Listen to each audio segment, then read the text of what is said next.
आखिरकार भारत पाकिस्तान का बंटवारा कब और कैसे हुआ था, और क्या आपको पता है भारत पाकिस्तान के बंटवारे में पाकिस्तान ने क्या क्या मांगा था, और क्या आप जानते हैं इस बंटवारे में कितने लोग मारे गए और कितने लोगों ने अपना घर छोड़ा था, और जिसने भारत और पाकिस्तान के बीच बंटवारा किया वो कौन था और उनका नाम क्या था। आपने बंटवारे को लेकर तो बहुत कुछ पढ़ा होगा, लेकिन आज हम आपको बंटवारे से जुड़े ऐसे कुछ फैक्ट बताने जा रहे हैं जिनके बारे में आपने कभी नहीं सुना होगा, ना ही कहीं पढ़ा होगा। एक ऐसा बंटवारा जिसने भारत का पूरा नक्शा ही बदल दिया। नंबर 1, भारत पाकिस्तान का बंटवारा किया, उनका नाम था साइरिल रेडक्लिफ। एक जाने माने ब्रिटिश लॉयर थे और वो कभी भी भारत नहीं आए थे, यानी कि अंग्रेजों ने एक ऐसे आदमी को इतनी बड़ी जिम्मेदारी सौंपी जिसे भारत के बारे में कुछ पता ही नहीं था। जाहिर सी बात है उन्हें इस बात का कोई आइडिया भी नहीं था कि वो अपने इस काम को कैसे अंजाम देंगे, और इसी वजह से उन्होंने बिना सोचे समझे ये बंटवारा कर दिया, जिसका खामियाजा आज भी हम सभी भुगत रहे हैं। नंबर 2, जब विभाजन होना था तब देश में एक अलग मुस्लिम देश बनाने की बात कही जा रही थी, जिसका सीधा मतलब ये था कि रेडक्लिफ को एक ऐसा बॉर्डर बनाना था जिससे कि ज्यादा से ज्यादा मुस्लिम पाकिस्तान में रह जाएं और ज्यादा से ज्यादा हिंदू और सिख भारत में। लेकिन रेडक्लिफ ने जो बॉर्डर बनाया उससे करीब 50 लाख हिंदू और सिख पाकिस्तान के हिस्से में आए पंजाब में रह गए, और वहीं करीब 50 लाख मुसलमान भारत के हिस्से में आने वाले पंजाब में फंस गए। नंबर 3, रेडक्लिफ ये गलतियां तो कर ही रहे थे, लेकिन क्या आपको पता है कि उनके किस गलती के कारण इतने लोगों ने अपनी जान खोई? दरअसल रेडक्लिफ ने दोनों देशों के बंटवारे वाली एक रिपोर्ट बनाई थी जिसमें इस बात का जिक्र था कि कौन कहां रहेगा, लेकिन इस रिपोर्ट को पेश करने में उसने देरी कर दी। रेडक्लिफ ने ये रिपोर्ट आजादी के 2 दिन बाद यानी 17 अगस्त को पब्लिश की। इससे पूरे देश में अफरा तफरी वाला माहौल बन गया और रेडक्लिफ की इसी गलती के कारण इतने ज्यादा लोग मारे गए।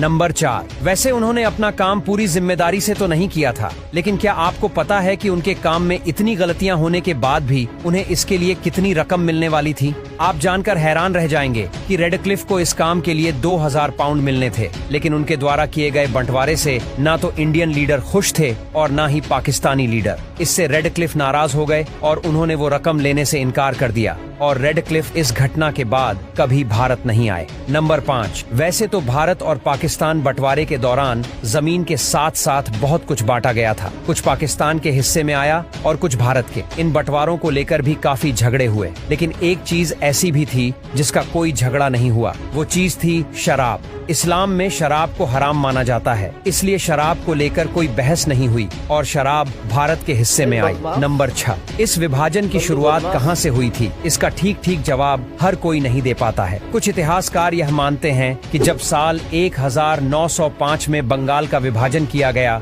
तभी देश के विभाजन की भी नींव रख दी गई थी। आपको बता दें कि 1905 में बंगाल का बंटवारा हिंदू और मुस्लिम आबादी के आधार पर हुआ था और यहीं से अंग्रेजों ने विभाजन की नींव तैयार की। नंबर 7, भले ही विभाजन साल 1947 में हुआ था, लेकिन क्या आपको पता है कि पहले भारत पाकिस्तान बंटवारा 1948 में होना था, लेकिन ऐसा हो नहीं पाया? इसके पीछे की वजह यह थी कि ब्रिटेन में सरकार बदल गई, नई सरकार इटली की बनी जो पहले ही इंडिया को आजाद करने की बात कह रही थी, और सरकार के बदलने की वजह से 1 साल पहले ही यानी कि 1947 को ही ये दोनों अलग देश बन गए। नंबर 8, विभाजन के बाद बॉर्डर क्रॉस करने वाले लोगों की संख्या लाखों में थी। भारत सरकार के माने तो करीब 1.5 करोड़ लोगों को भारत से पाकिस्तान भेजा गया था, और आज तक इतने बड़े पैमाने पर इतना बड़ा विस्थापन नहीं हुआ। नंबर 9, वैसे जब विभाजन हो रहा था तब कई लोगों ने बेहद अजीबोगरीब मांग भी रखी थी। कुछ मुसलमान तो ताजमहल को साथ पाकिस्तान ले जाने की जिद कर रहे थे। उनका कहना था कि ताजमहल आखिरकार मुसलमान बादशाह ने बनवाया था, इसलिए इसे पाकिस्तान में होना चाहिए। तो वहीं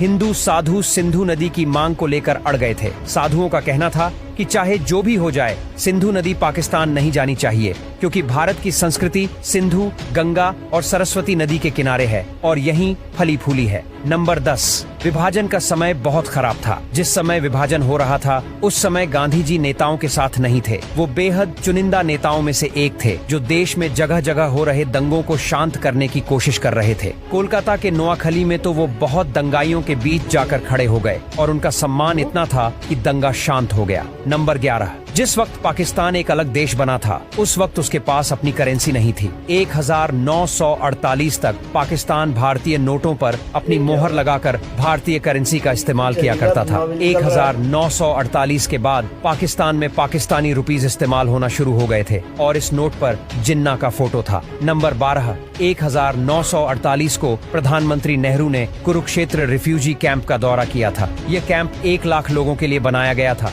लेकिन इसमें 3 गुना लोग रह रहे थे। शाम को यहाँ सरकार की तरफ से डिज्नी फिल्म दिखाई जाती थी, जिसे एक बार में 15,000 लोग देखते थे। नंबर 13, अंग्रेज कितने बेरहम थे ये तो हमें पता ही है। इसका एक उदाहरण हमें 14 अगस्त 1947 को भी देखने को मिला, जब भारत को आजाद होने में कुछ ही घंटे बचे थे और जिस समय पूरे देश में हजारों हिंदू, सिख और मुसलमानों का कत्लेआम हो रहा था। उस समय वायसराय माउंटबेटन अपनी पत्नी एडविना के साथ मूवी देख रहे थे। नंबर 14, क्या आप जानते हैं इस बंटवारे में कितने लोग मारे गए और कितने लोगों ने अपना घर छोड़ा? दोस्तों, इस बारे में सच तो कुछ नहीं पता, लेकिन यह अंदाजा लगाया गया है कि 2 लाख से लेकर 20 लाख तक लोग मारे गए थे और करीब 1 करोड़ 40 लाख लोगों ने अपना घर छोड़ा था। नंबर 15, इसी दौर में दिल्ली में 1/3 आबादी मुस्लिमों की थी। इनमें से एक बड़ी आबादी ने भारत विभाजन के बाद पाकिस्तान का रुख करने का फैसला लिया था। नंबर 16, मौजूदा बांग्लादेश यानी पूर्वी पाकिस्तान और पश्चिमी पाकिस्तान